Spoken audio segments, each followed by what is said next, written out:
자, 그러면 오늘 이제 발표를 하겠습니다. 오늘 이 페이퍼를 쓰게 된 이유를 우선 잠깐 말씀을 드리는 게 좋을 것 같습니다. 뭐냐면 경제가 이렇게 팽창을 하는데 경제 성장을 하죠. 경제 성장을 하는데 어떤 요소 때문에 경제가 성장을 하냐 하는 거에 대해서 연구가 다 돼 있어요. 근데 그 중에서 기술 부분은 어떤 역할을 하냐 하는 건데 이 부분은 오랫동안 잘 몰랐어요. 그러다가 이제 슌페터라는 학자에 의해서 이게 처음 제기가 돼요. 근데 기술이 대단히 결정적인 역할을 한다 하는 겁니다. 그렇게 그 다음에 문제는 이걸 계측을 할 수가 없는 거예요. 기술이라는 걸 계측하는 게 어려워요. 근데 1950년대 들어와서 그 방법이 개발이 됩니다. 간접적인 방법이지만. 그래서 그게 이제 우리 경제 성장에 대한 이해를 획기적으로 바꿔줬는데 바로 그때 로버트 솔로 교수라는 사람이 노벨 경제학상을 받아요. 바로 그 업적으로. 그래서 우리는 이제 전체 거시경제 모델에서 기술이 어떤 역할을 하고 있다는 건 알아요. 아는데 더 들어가서 구체적으로 해서 반도체다 아니면 뭐 중공업이다. 거기에 기술 수준이 어느 정도냐 하는 거를 계측하는 건 또 어려워져요. 그런데 이 페이퍼를 쓴 이유가 바로 이 원칙을 중국 경제에 대입해 보는데 지난 한 6개월 정도에 걸쳐서 여태까지는 없었던 기술 수준을 계측할 수 있는 굉장히 중요한 자료가 나옵니다. 그래서 이 페이퍼를 쓰게 된 그게 바로 이 페이퍼를 쓰게 된 이유입니다. 그러니까 과거에는 비교할 수 없는 굉장히 구체적인 자료가 처음 발견이 돼요. 그래서 중국 기술이 어느 정도 수준이라는 걸 좀 더 정확히 알 수 있는데 물론 반도체 기술을 기준으로 판단한 겁니다. 그래서 바로 그게 이제 이 페이퍼를 쓰게 된 이유다 하는 걸 말씀을 드립니다. 그래서 2페이지서부터 우리가 들어가서 보면은 우선 자꾸 우리나라에서 이제 오해를 하고 있는 것 중에 하나가 중국만의 독특한 현상이다 이런 개념이에요. 그런데 중국이 크죠. 큰 국가가 연평균 9% 이상의 폭발적인 경제 성장을 30년을 하니까 놀라는 거예요. 그래서 이건 진짜 중국만의 대단한 업적이다 하는 거거든요. 근데 그런 법칙은 존재하지 않습니다. 그러니까 어느 경제든지 똑같은 조건에 집어넣으면 다 폭발적으로 성장을 해요. 그러니까 자본과 노동이 결합하고 그 노동의 배치를 다르게 해주면은 그건 경제는 무조건 뜹니다. 그러니까 무슨 얘기냐면 중국 같은 경우는 등소평 개방하고 나서 자본이 없죠. 뭐 노동력은 많은데 이 자본을 어떻게 끌어들이냐 하는 거에서 등소평이 일정 특정의 재능을 발휘한 건 사실이에요. 하지만 경제 법칙에는 큰 예배는 없다 하는 겁니다. 3페이지 가보면은 밑에서 하나, 둘, 셋, 네 번째 패러그래프, 네 번째 줄에 이제 경제 성장률에 대한 통계가 나오는데 1990년에서 2012년 중국의 연평균 성장률이 9.7%였죠. 1950년서부터 70년까지 일본의 경우는 무려 9.8%예요. 근데 이거는 이제 한국 전쟁이라는 특수가 들어갔기 때문에 이렇게 높이 나와요. 근데 평균은 7.8% 정도 나와요. 한국이 1960년서부터 90년까지 8.2%. 대만도 1950년도, 80년도까지 9%예요. 그러니까 이건 무슨 얘기냐면 예외가 없다는 얘기죠. 이거는 지금 그러니까 중국말에 뭐라고 자꾸 이렇게 우리나라에서 해석을 하는데 그런 건 존재하지 않는다. 그러니까 모든 국가들이 같은 조건에서 노동과 자본의 결합, 그다음 결합에 대한 호조건만 만들어지면 경제는 무조건 폭발적으로 성장한다. 지금 베트남이 경제 성장을 하는 원리도 같은 원리로 성장을 합니다.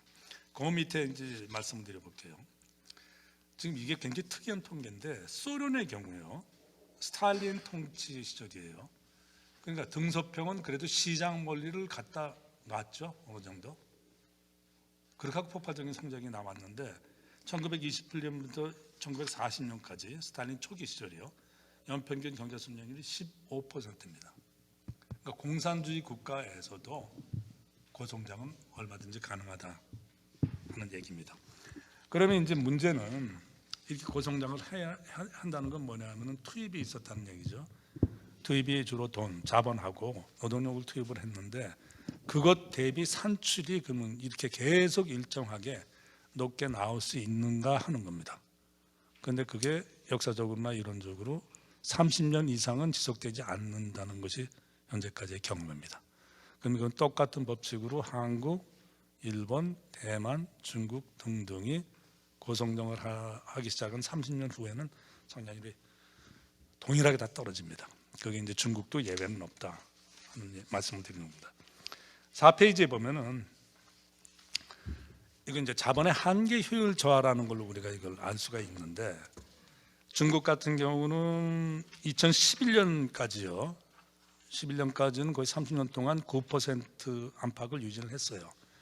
근데 2015년 이후에 6%대로 뚝 떨어집니다. 이제 바로 이제 경제 성장률이 제가 아까 말씀드린 것처럼 30년 이후에 떨어지는 그 메커니즘입니다.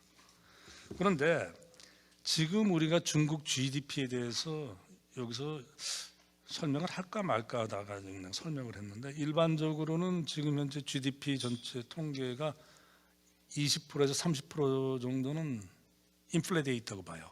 뻥튀기 돼 있다고 보는 거죠. 그 여러 가지 이유가 있는데 이 양반들이 우선 지방 정부에서 통계를 정확히 잡지 못하는 게 경우가 많아요.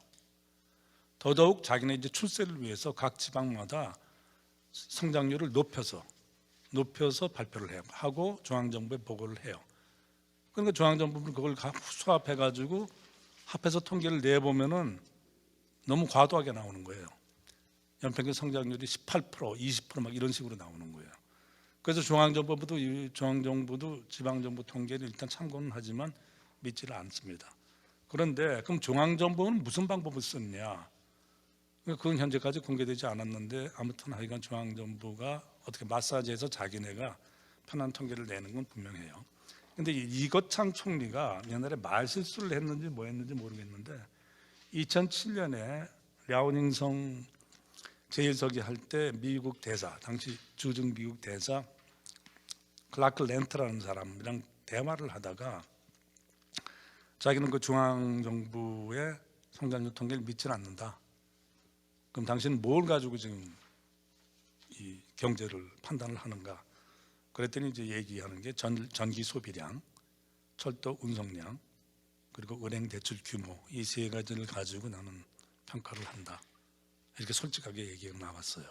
그래서 이걸 리커창 지수라 그러고 그 이후로 서방에서는 이 리커창 지수를 기준으로 판단해 봐요. 판단해 보면 항상 중국의 경제 성장률이 2, 3%씩 조작되어 있다 하는 것을 알 수가 있습니다. 근데 이제 그 다음 페이지 5페이지 보면은 왜 그러면은 2015년 이후에는 6% 이하로 떨어지게 되는가 하는 건데요. 그게 중간대 보면 이제 루이스 전환점이라는 게 나오는데 그게 무슨 뜻이냐면은 도시에서 이제 산업화를 하면서 농촌 인구요. 이 등소평 이전에 중국 인구 분포를 보면 84% 정도가 농촌에 있었어요. 도시 인구는 굉장히 작았죠. 바로 이 농촌에 있는 인구를 도시로 끌어들이는 거거든요. 그게 바로 제가 처음 말하는 노동 인력과 기타 생산 요소 자원의 재분배예요. 그 재분배만 해도 경제는 성장된다는 겁니다, 지금. 그런데 2000년서부터 2015년까지 노동자 임금이 12.5%로 급격하게 상승을 하거든요. 근데 그건 왜 그러냐면 바로 이제 루이스 전환점이라는 것 때문에 그러는데 도시에서 농촌 인구를 굉장히 많이 흡수했던 거예요. 그러니까 농촌에서 더 이상 도시로 와야 농촌에서 벌어먹는 거랑 별 차이가 없다 하는 그 임계점에 도달하는 경우가 있거든요. 그게 루이스 전환점이에요. 그때서부터 농촌에서 도시로 인력이 빨려 들어오지 않습니다. 그렇게 되면 당연히 노동 공급이 제약이 되니까 임금이 오르죠.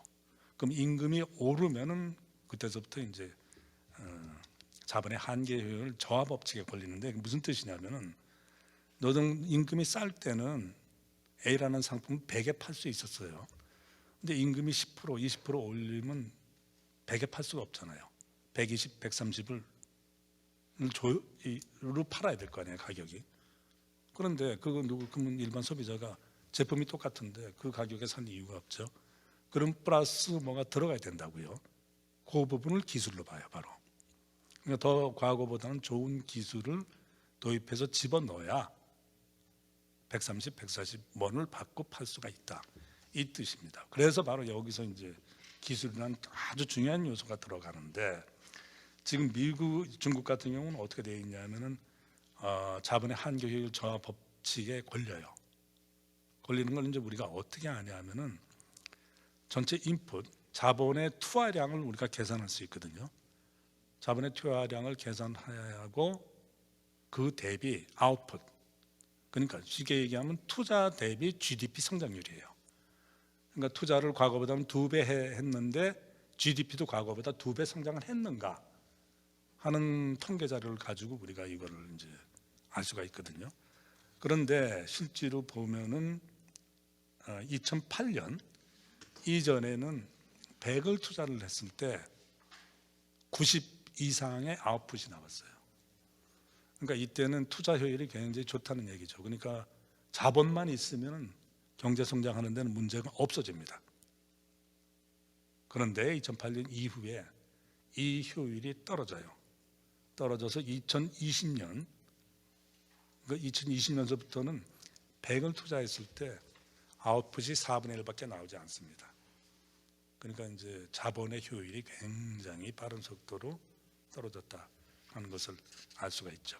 그럼 이걸 이제 우리가 어떤 식으로 정확히 계측이 되냐 하는 게, 그걸 잠깐 소개를 했는데, 성장의 신용 밀집도라는 지수가 있거든요. 그게 무슨 얘기냐면 신용, 그러니까 국가 전체에서 대출 규모, 대출이 팽창하는 규모, 그걸 계측을 하고 그거에 비례해서 GDP 성장이 얼마나 되는가 하는 거를 둘을 비교해 보면은 자본의 한계 효율 저하 이유를 계산할 수가 있습니다. 근데 이 성장의 신용 밀집도, 꼭 내가 수치를 소개시켜 줬는데 4를 상회하죠. 이 얘기는 뭐냐면 아까 100을 투자했을 때 25, 4분의 1 이하로 떨어졌다는 것을 의미합니다. 그럼 무슨 문제가 생기냐면, 이렇게 되니까 과거와 같은 9%의 성장을 하려면은 자본이 4배가 들어가야 된다는 얘기가 되죠. 그 돈이 어디서 나오겠습니까? 그 돈이 없죠.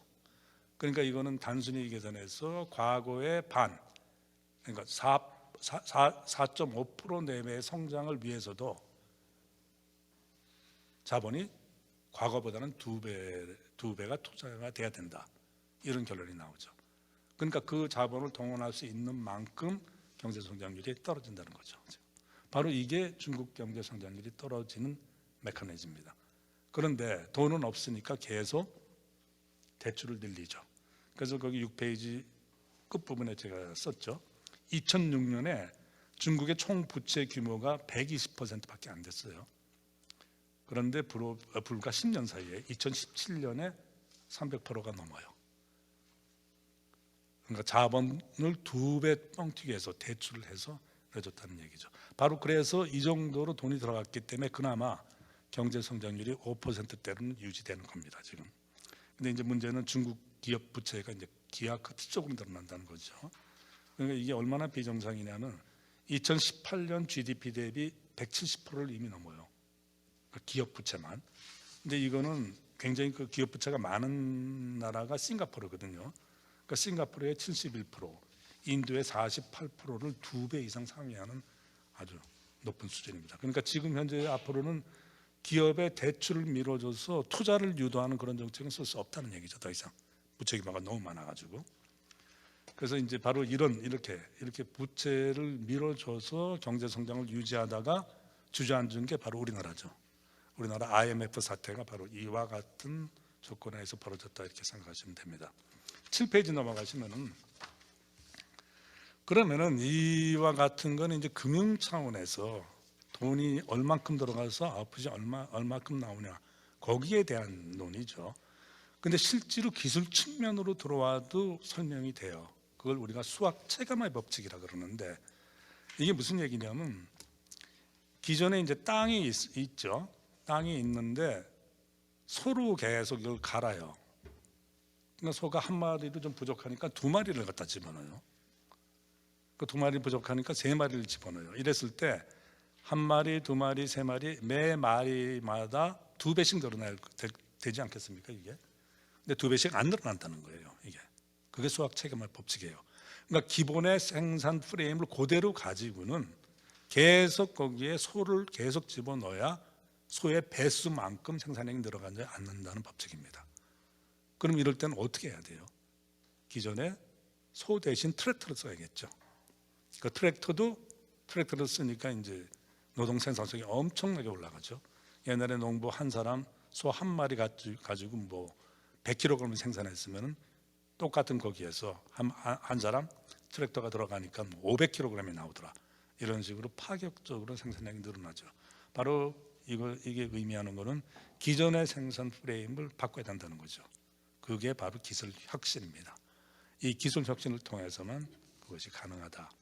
이거를 이제 그럼 어떻게 이 기술이라는 게 문제가 되는 게 뭐냐면은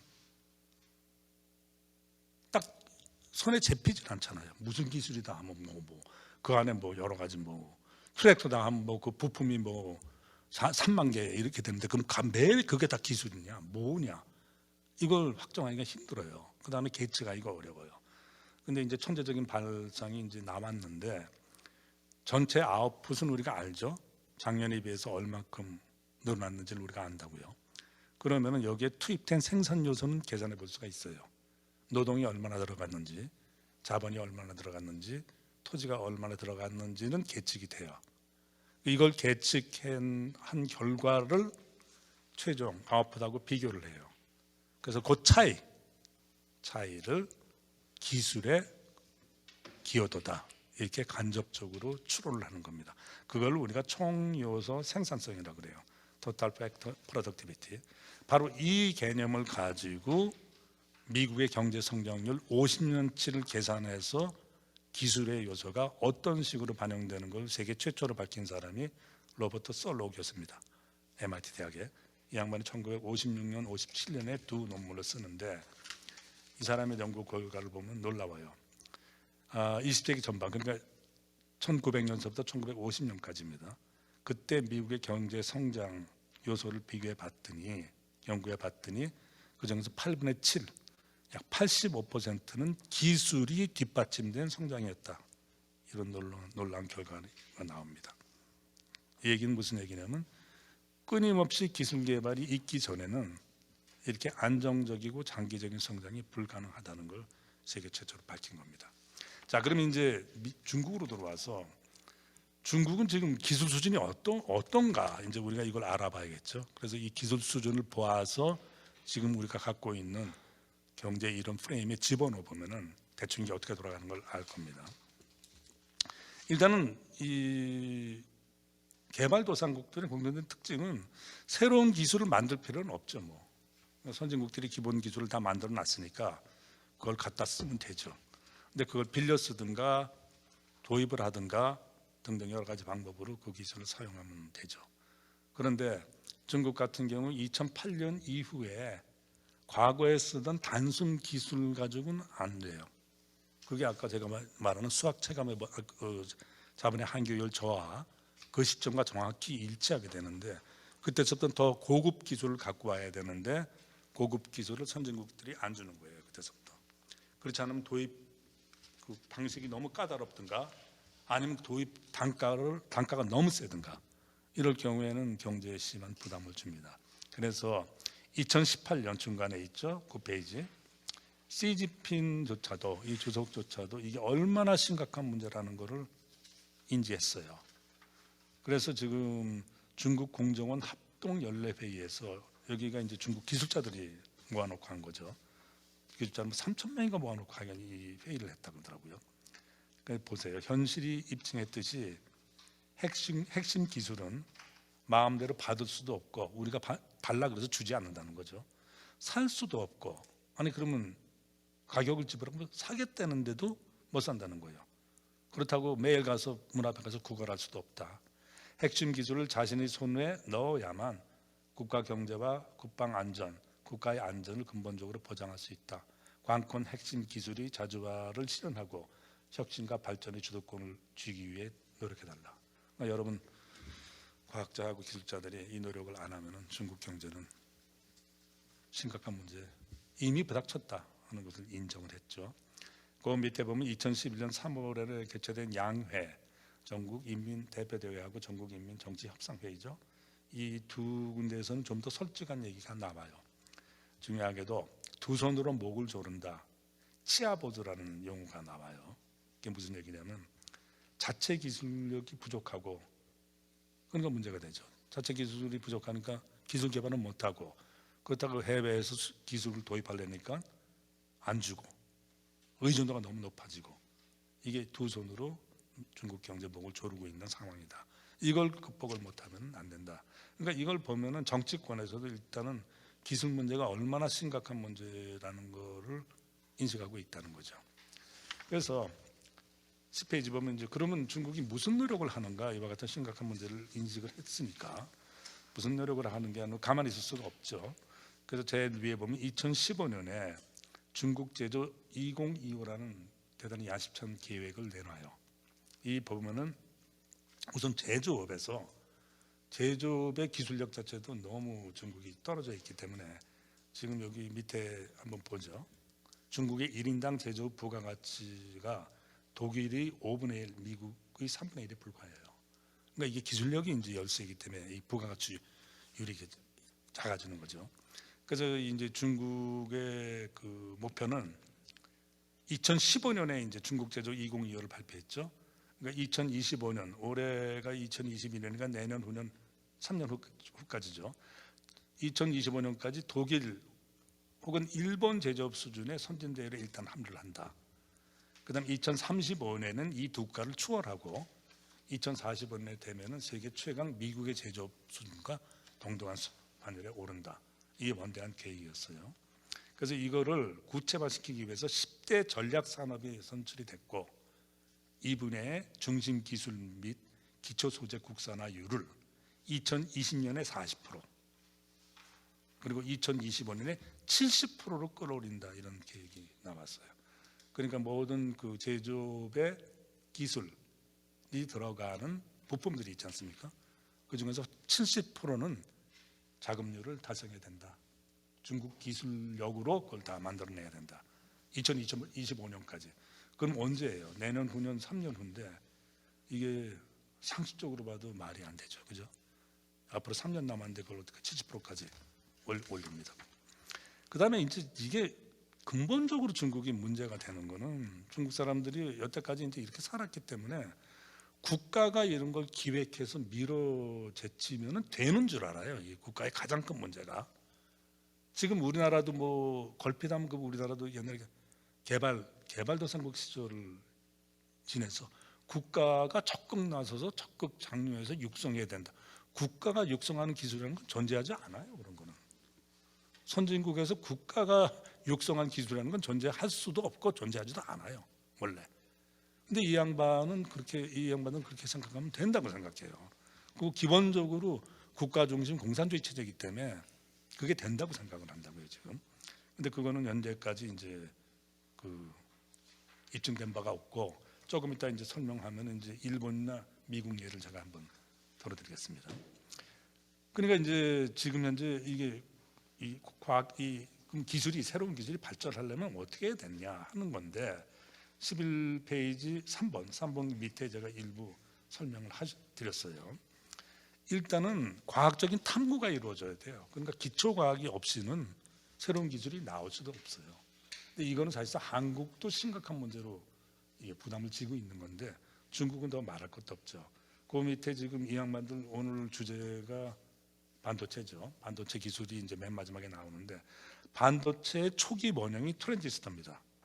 그러니까 1947년도에 벨 연구소에서, AT&T 사는 벨 연구소, 민간 연구소에서 만들어낸 거거든요, 지금.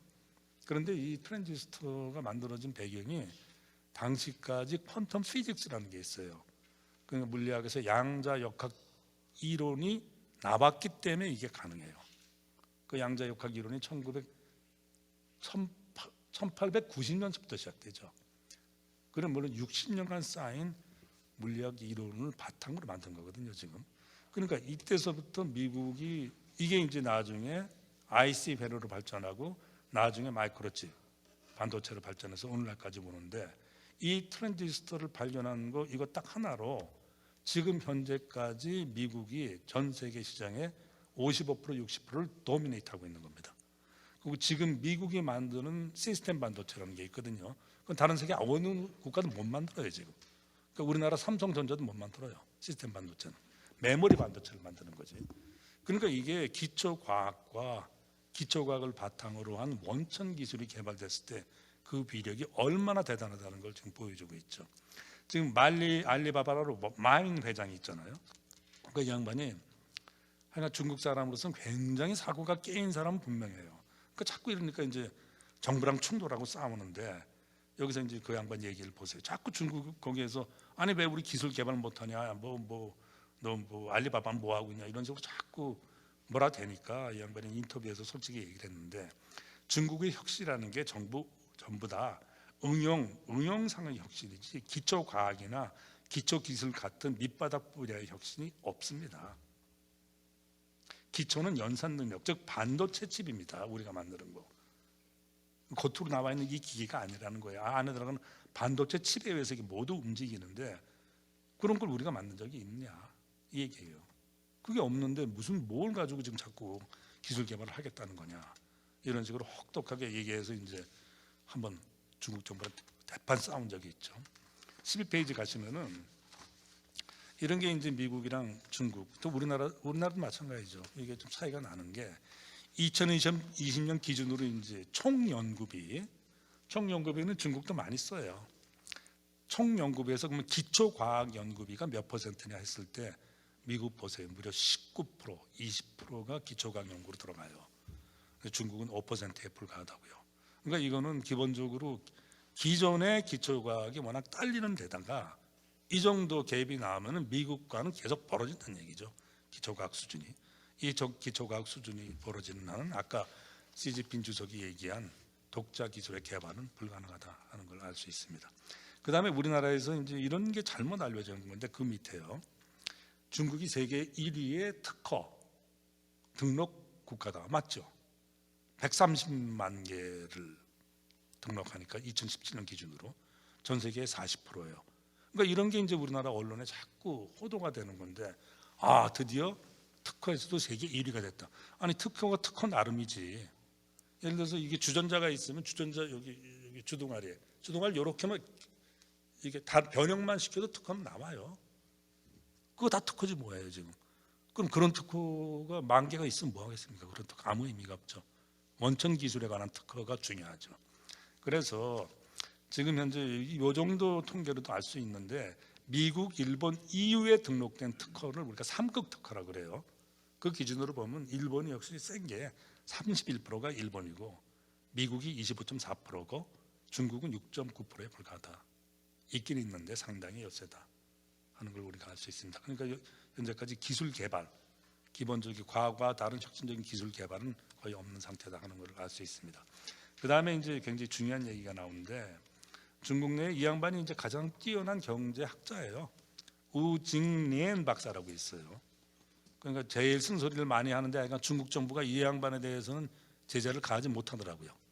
하도 중국 인민들이 좋아하는 경제학자니까. 그 밑에 보세요. 나는 과학과 산업 발전이 사회 제도 및 정치 상황과 밀접하게 연계되어 있다는 사실을 날이 갈수록 절감한다. 이게 중요한 얘기죠. 그러니까 중국 정부가 뭐 위원회 만들어 가지고 몇십조 몇백조 갖다 집어넣어서 되지는 않는다는 거예요 지금요. 중국 사회 자체가 자유화되고 정치 상황이 개선돼야 기술 발전이 있다 하는 거를 중국 제1경제학자 우징렌 박사가 얘기를 했어요. 이게 서방 언론의 인터뷰에서 나온 거예요 지금요. 그러니까 기본적으로 자유화된 국가, 자유화된 사회 그거를 바탕으로 민간이 기술 개발을 주도하지 않는 한은 절대로 혁신적인 기술은 나오지 않는다 하는 거를 이렇게 포괄적으로 말씀하신 거죠. 그다음에 이제 맨 마지막으로 그런 것도 지금 있죠. 뭐 우리가 암기식 교육은 뭐 우리뿐만 아니라 그쪽도 뭐 압도적으로 잘해요.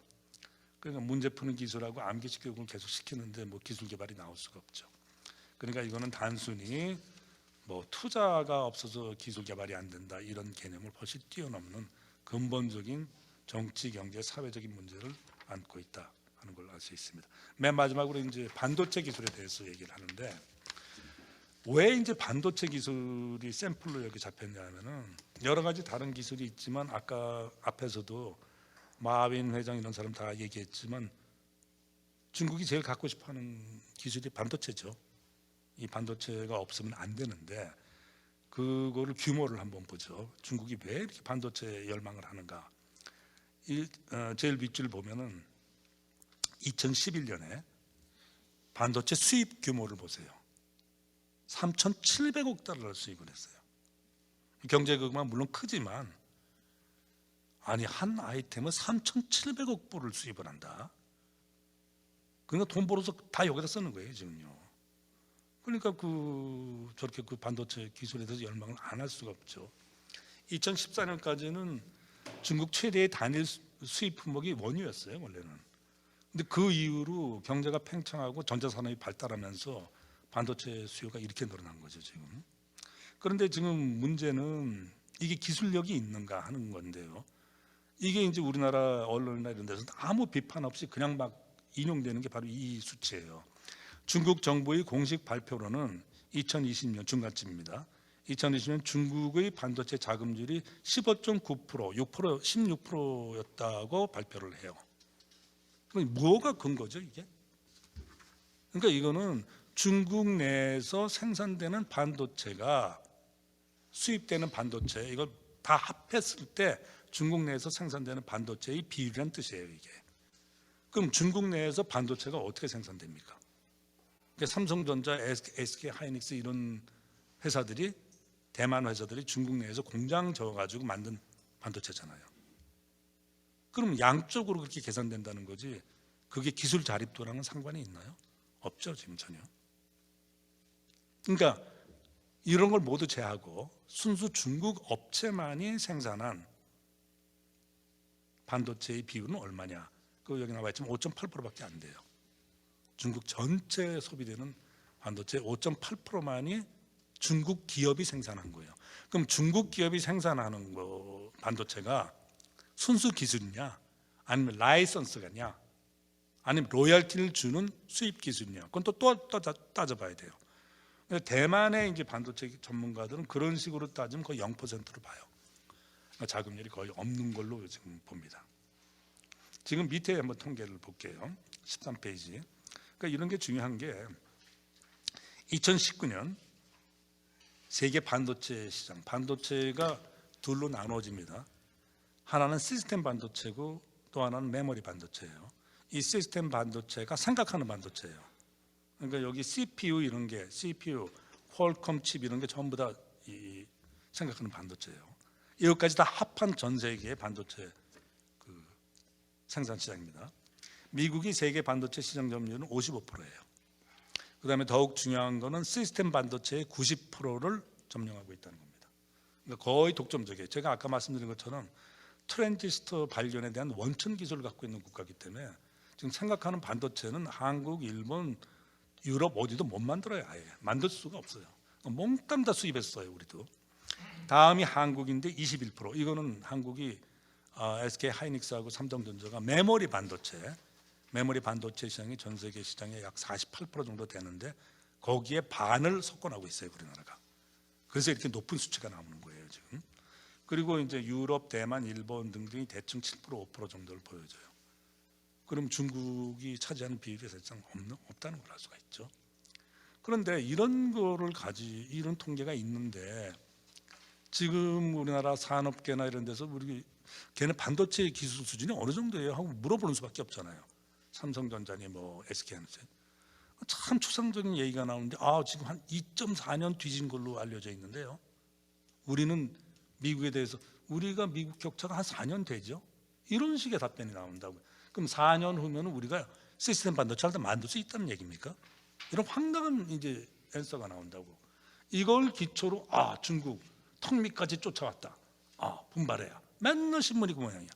여기 신문 기사 나온 거 이제 여러분 나중에 보여드릴게요. 얼마나 황당한 얘기를 하는지. 4년 후면 우리나라가 시스템 반도체를 만든다고요? 퀄컴 CDMA 칩을 우리가 만든다고요? 4년 뒤졌대 미국한테. 이런 황당한 분석들이 나온다니까. 이거 지금 하나만 봐요. 지금 2019년도 지금 이 격차가 벌어지지 않고 있는데, 그래서 이제 이런 걸 우리가 잘 봐야 된다.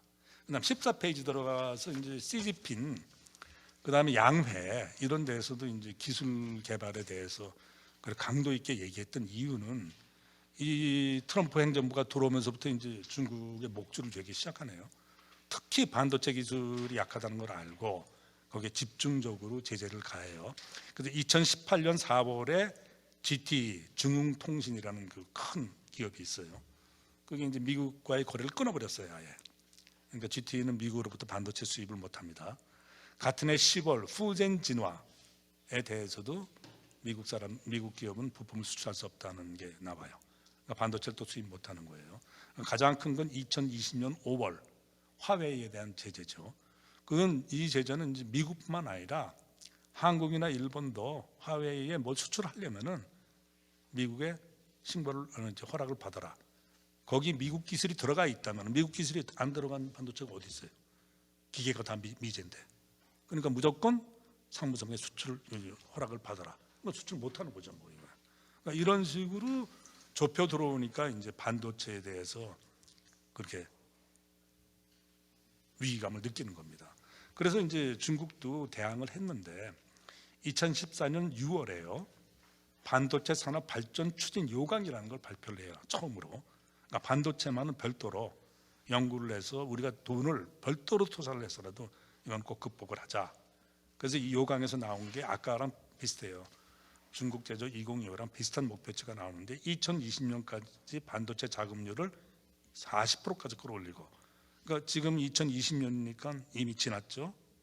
2025년에는 자금률을 70%에 달성한다. 이게 목표였어요. 근데 이미 지금 시간 지난 거 보면 거의 발표가 그게 없다는 걸 알 수 있죠. 지금 성과가 없다는 걸 알 수 있죠. 근데 이 정도로 갖고 우리가 이제 추측은 할 수 있는데, 이 지난 6개월 전에 지난 과거 6개월 동안 아주 결정적인 증거가 나와서 중국 당국도 당혹하고 이걸 또 숨길 수도 없어요. 그 처음 이게 공개된 이 조사 결과가 나옵니다. 2014년 아까 그 프로젝트가 시작됐죠. 지금 현재까지 1조 위안을 투자를 했어요. 무려 중국 당국이. 그러니까 어떤 기술 개발에 대해서 1조 위안이 들어간 적은 한 번도 없어요. 그러니까 반도체 기술이 이만큼 중요하기 때문에 돈을 거의 무제한으로 뿌리면서까지 이건 반드시 국산화를 이뤄놓겠다. 그렇게 해서 했는데 2022년에 올해 초에 무슨 일이 벌어졌냐면, 특히 2022년 19년서부터죠. 3년 동안 6개 프로젝트, 중요한 프로젝트를 진행을 했거든요. 물론 23억 달러를 들여서. 근데 이 프로젝트에 들어갔던 기업 우한흥신반도체, 취한신접 직접 회로 이 반도체가 도산을 해요. 그래서 이 사람은, 이 두 기업은 삼성전자가 만드는 대규모 집적 메모리 칩 중에 일부를 반드시 생산하겠다 해서 돈을 받은 거거든요. 근데 하나도 성공하지 못했어요. 그래서 중국 정부가 이 두 기업을 파산시킵니다. 그 다음에 또 한 중요한 거는 2018년 4월 시진핑 주석이 반도체, 여기도 이제 얘가 나오네요. 반도체는 제조업의 심장이므로 심장이 약하면 아무리 덩치 커도 강할 수 없다. 반도체 분야에 중대 돌파구를 마련해 달라고 또 당부한 적이 있어요. 2018년 4월 중국 첨단 산업을 대표하는 기업인들을 모였을 때. 그런데 2011년 작년에 7월에 제일 큰 규모의 반도체 회사예요. 칭화유니가 파산이 됐어요. 그러니까 이것도 돈을 엄청나게 가져갔는데 기술 개발을 못하고 뒤에서 다 돈 빼먹고 이러니까 이제 더 이상 이걸 다시 리폼을 하느냐 고민을 많이 했는데 문을 다 닫아버리는 걸 했어요. 그러니까 이거 굉장히 중요한 이 반도체 산업 기술 개발에 대한 결과가 지금 나왔다는 거죠. 지금 이건 뭐 중국 정부가 발표했으니까 거짓말일 수가 없는 거죠. 그러니까 이제 화웨이 회장이 미국으로부터 그렇게 제재를 많이 받았잖아요. 근데 그 양반이 이제, 그러니까 중국 기업하는 사람들은 이걸 알고 있다는 거예요. 지금 관료들이 모르는 거지. 지금 그 화웨이 회장이 런정페이 회장이죠. 그 맨 밑에 보세요. 이 사람 얘기는 도로 닦는다, 다리를 건설한다, 아파트를 짓는다고 할 때는 돈만 부으면 됐다. 이게 뭐예요? 우리 페이퍼에서 초기 자본의 한계 효율이 높을 때를 의미하는 거죠. 그러니까 옛날에 임금이 워낙 싸고 저가의 뭐를 생산하고 저가의 뭐를 할 때는 자본만 들어가면 폭발적으로 성장한다는 뜻이에요. 지금요. 정확하게 말씀해. 돈만 부으면 됐다. 하지만 반도체는 그렇게 되는 게 아니다. 인재가 필요하다. 수학자, 물리학자, 화학자 같은 인재를 때려 넣어야 한다. 기초과학 없이 절대로 못 올라간다는 뜻이죠. 그러니까 이게 런던 회장의 인터뷰예요. 너무 잘 알고 있는 거죠, 이 양반들이. 그래서 다음에 우리 보면은 16페이지 보면은 이제 중국 산업이 그럼 전반적으로 어떤 식으로 돌아가냐 하는 걸 우리가 알 수가 있는데, 일단 이 중국이 이 기술을 수입하는 형태는 우리나라 반도체 같은 경우에 삼성전자 반도체를 수입해서 최종 제조 단계에서 끼워 넣는 거죠. 이 수입의 형태로도 기술이 들어오죠. 그렇지 않으면 외국 기업과 합작을 해서 기술을 공유하는 경우가 있어요. 그다음 나머지는 기술 라이선스, 그러니까 로열티를 주면서 이제 사오는 거죠. 그렇지 않으면 이제 외국 기업이 중국에 진출할 때 이 기술을 줘야지 우리 너네가 진출할 수 있다, 중국에 팔아먹을 수 있다. 기술 전수 계약이죠. 이런 게 여태까지의 이제 중국 기술이 들어오는 루트였는데, 이 루트가 거의 지금 막혔다는 걸 의미하죠. 더 이상 그 시진핑이 얘기를 했죠. 이제 사올 수도 없고 구걸해서 주지도 않고, 이게 현재 상황이다. 이렇게 돼 있죠 지금. 그래서 지금 현재 기술 현황이 이 정도고, 지금 이게 경제에 어떤 영향을 미치는가 하는 걸 우리가 대충 알 수 있습니다. 그러니까 17%로 가면은, 여기서 이제 제가 말씀드렸는데 일본 사례 하나만 말씀드릴게요. 일본도 오늘날 나라가 저렇게 된 이유 중에 하나가 이걸 보면 아는데, 이 아시아 국가들이 서양이랑 다른 경제 발전 패턴을 갖고 있기 때문에 아무래도 하여간 권위주의적인 정부 주도 사회 정치 시스템을 갖고 있어요. 근데 일본 같은 경우 대표적인 게 미띠라고 있죠. 통산성인가? 네. 그 통산성이 1980년에 무슨 일을 하냐면은, 가만 보니까 이제 IBM 컴퓨터가 세계를 석권하기 시작하거든요. 그러니까 이제 대규모 컴퓨터를 일본이 더 싼 값에 생산해서 팔아먹자, 자동차처럼. 이렇게 해서 핵심 기업 대여섯 개를 선정해가지고 거기다 집중적으로 돈을 대주고 미국 기술을 들여와요. 그다음 미국 연구원 이런 데서 특파돼가지고 기술 습득을 해서 시작을 해요. 그런데 이걸 하다가 1980년대 후반 정도 되니까 중후반 87년 정도 되면 아주 좋은 제품이 나와요. 그런데 재밌는 게 그때 스티브 잡스가 나옵니다. 스티브 잡스가 나와서 컴퓨터를 소형화시키고 개인 컴퓨터를 만들기 시작해요. 그러면서 중국, 일본 컴퓨터 산업이 몰락을 했어요. 그 다음에 그 여파로 한국 삼성전자한테 반도체 패권도, 메모리 반도체 패권도 뺏겨버립니다. 그래서 중국은 지금 컴퓨터와 관련된 거는 제로라고 보면 돼요. 우리나라가 이렇게 길길이 날뛸 때 먼 산 보듯이 멍하니 보고만 있어요. 아무것도 없어요. 아무것도. 이게 국가 주도로 기술 개발하다 실패를 하면 이런 결과가 나온다니까요 지금. 이게 일본 경제, 일본 기술, 일본 산업이 급격하게 쇠퇴되는 가장 결정적인 계기 중에 하나고 그 근거예요. 그러니까 이거는 중국이 지금 현재 자꾸 중국 제조 2025 중국 반도체 2025 무슨 계획을 맨날 세워도 그건 중국 정부가 아무리 돈을 많이 들어도 이건 절대로 안 돼요. 가장 대표적인 예가 그 소련이라고 보면 됩니다. 소련이 국가 주도로 그 많을 들여서 뭘 했는데 지금 러시아 보십시오. 뭐가 나만한 게 있나? 하나도 없어요. 하나도. 그러니까 제트기도 요새 못 만들더라고요. 보니까 그죠? 저쪽 그 우크라이나 사태 보니까 수호이 35라고 세계 최고라고 자랑했는데 김기수 그놈의 박사님, 비행기가 어디 가는지. 김기수 박사님, 지금 50분 지났어요. 알았어요. 지략적으로 가시죠. 그래서 지금 이 결과를 보면은 지금 이게 우리가 수학 체감의 법칙과 자본의 한계 효율 조화로 우리가 설명을 했죠.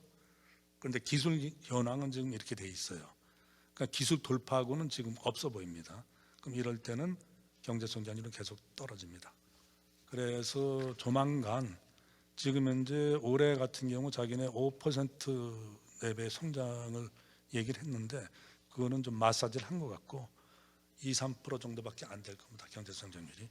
그 다음에 이제 우리나라도 여기에 예외 없이 이 법칙에 걸려들어 있어요. 그래서 이제 중국 경제가 앞으로 팽창한다는 거, 가시적으로 팽창하는 걸 기대하는 건 어렵다. 이 결론입니다. 이상입니다. 감사합니다.